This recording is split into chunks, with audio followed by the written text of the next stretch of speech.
Gilles Bornstein reçoit ce matin le député européen Europe Écologie Les Verts, Yannick Jadot. Bonjour Gilles. Bonjour Samuel, bonjour Yannick Jadot. Merci de nous Bonjour. répondre depuis votre lieu de confinement. De nouvelles restrictions de déplacement entrent en vigueur ce matin. Est-ce que vous approuvez, est-ce que vous soutenez ce durcissement du confinement ? On est face à une épidémie extrêmement dramatique. Il faut se mobiliser et il faut utiliser tous les moyens de réduire le nombre de malades et le nombre de personnes en réanimation. Après, parfois, on doute un peu des mesures parce qu'elles ne sont pas prises également sur le territoire. À quoi vous pensez ? Par exemple, si une ville impose des masques obligatoires, mais que ça n'est pas une mesure portée par l'État, on ne sait pas si les masques protègent ou ne protègent pas. Quand une autre ville, comme Paris, dit allez courir uniquement à partir de 19h, soit courir est dangereux, et à ce moment-là, il ne faut pas courir du tout, mais rassembler tous les joggers à partir de 19h, on se demande en quoi ça serait efficace. Donc, on sait qu'on doit ajuster, on sait qu'on est dans l'incertitude, dans l'inconnu de cette pandémie. Il faudrait que les mesures, parfois, soient mieux expliquées pour qu'ils ne suscitent pas, y compris de mauvaises polémiques. Alors là, la mesure dont vous parlez n'est pas due à l'État, mais à Anne Hidalgo, la maire de Paris. D'une manière générale, est-ce que vous approuvez la manière dont l'État gère cette crise ? Est-ce que vous participez toujours d'une certaine manière à cette union nationale ? S'il n'y a pas d'unité, il n'y aura pas de mobilisation efficace. Donc, il nous faut l'unité. Il nous faut l'unité déjà derrière nos soignants, derrière toutes les personnes qui aujourd'hui nous permettent de vivre. Et cette unité doit évidemment se transformer aussi, parfois en codécision, en une meilleure concertation. Je pense, et moi je le réclame depuis le début, qu'il y ait un rendez-vous quotidien ou tous les 2 jours entre le gouvernement et les forces politiques pour que le diagnostic soit partagé, pour que l'information médicale, scientifique soit partagée, pour que les mesures qui sont mises en œuvre soient soutenues potentiellement par l'ensemble des forces politiques. Je pense qu'on aurait eu moins de dysfonctionnements majeurs de communication si il y avait eu cet exercice de vérité. Mais là, c'est la mobilisation. Vous l'avez dit dans votre journal, on n'est même pas encore au pic. Donc mobilisation, mobilisation, mobilisation. Mais il faudra tirer toutes les leçons de cette crise une fois qu'on en sera sorti, parce qu'il y a un nombre de dysfonctionnements de l'État dans les commandes de masques, dans la gestion des tests, dans la coopération européenne, dans la communication. Il faudra apprendre beaucoup de cette pandémie pour ne pas recommencer les mêmes erreurs. Alors Yannick Jadot, une des mesures qui semblerait désormais envisagée par le gouvernement, c'est le traçage pour savoir avec qui une personne contaminée a été en contact. Le gouvernement semble y être prêt. Est-ce que vous aussi, vous êtes prêt à l'approuver ?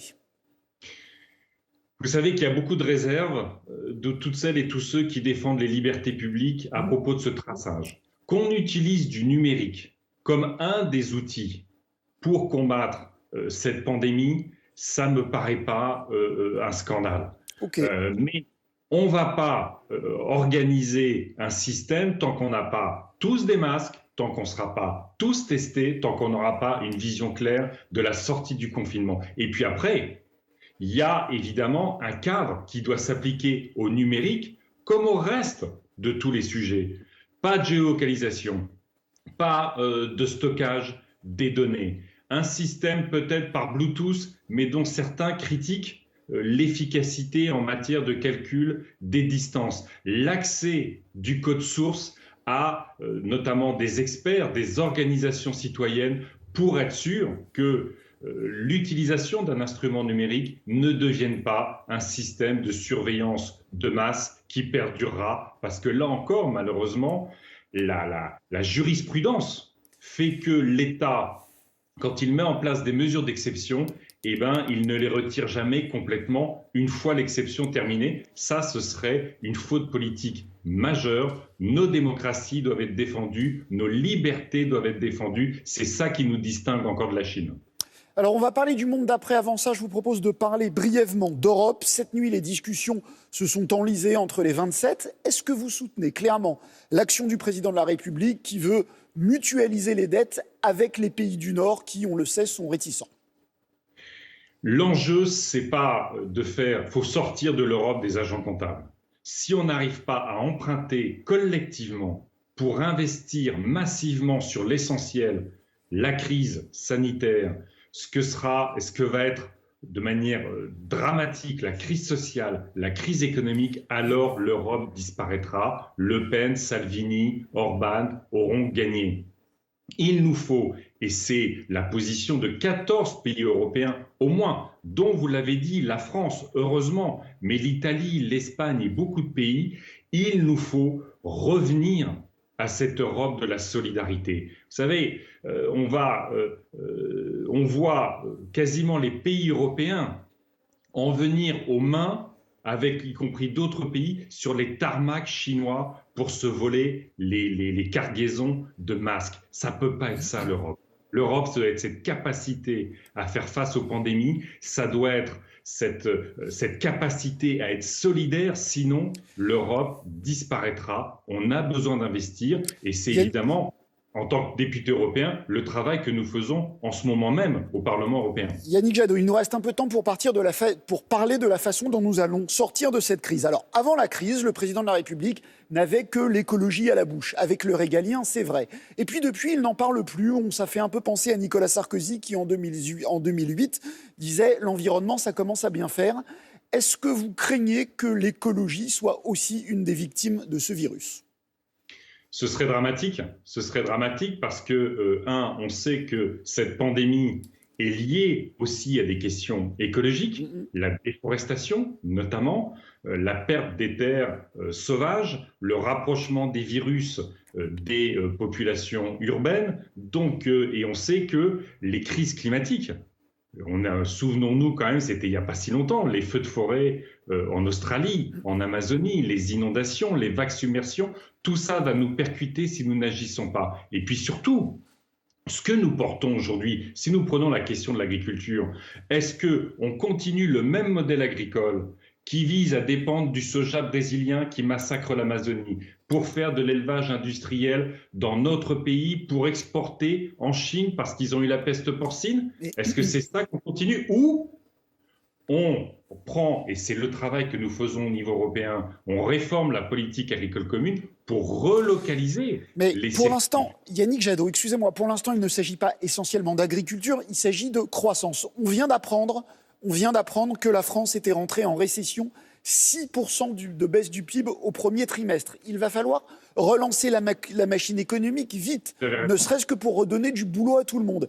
Comment peut-on à la fois le faire et préserver la planète ?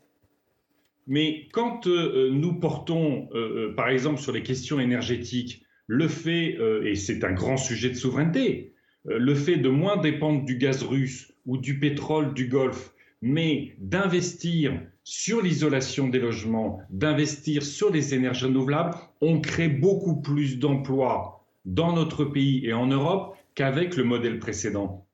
Quand nous portons la mobilité douce, les transports collectifs, comme les voitures moins polluantes, ça crée plus d'emplois dans notre pays. Donc, on ne va pas sauver l'économie et s'affranchir de la survie de l'humanité, parce que vous vous rendez bien compte qu'il y a des centaines de milliards d'euros publics qui vont être déversés sur l'économie pour sauver les emplois, pour sauver l'économie, c'est normal. Mais si on ne transforme pas notre modèle de développement, malheureusement, la crise que nous connaissons aujourd'hui va se répéter. Souvenez-vous, un seul exemple.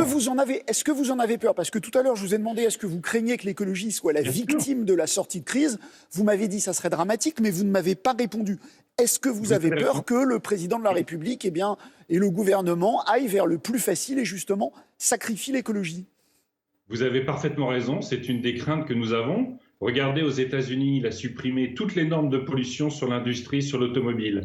Vous avez le lobby automobile européen qui veut aussi s'affranchir des normes de pollution malgré les 500 000 morts prématurées par an liées à la pollution de l'air. Vous avez en ce moment la FNSEA qui est en train de sacrifier toutes les mesures de protection des habitations avec les épandages. Et donc, il y a un risque évident qu'on dise « Oh là là, l'environnement, on met ça de côté, ce sera pour plus tard, on refait l'économie telle qu'elle était. » Eh bien, je dis que regardez le Conseil national de la résistance. Il n'a pas dit en 1945 on reconstruit à l'identique notre modèle économique malgré ce qu'a été la Seconde Guerre mondiale. Il a dit on transforme notre modèle économique et on crée la sécurité sociale. Eh bien, nous pensons qu'aujourd'hui, puisque dans notre société, il y a déjà plein d'entreprises, plein d'acteurs sociaux qui sont dans ce monde, qui respectent le climat, qui créent de l'emploi, qui met la justice sociale et de l'aménagement du territoire au cœur du modèle,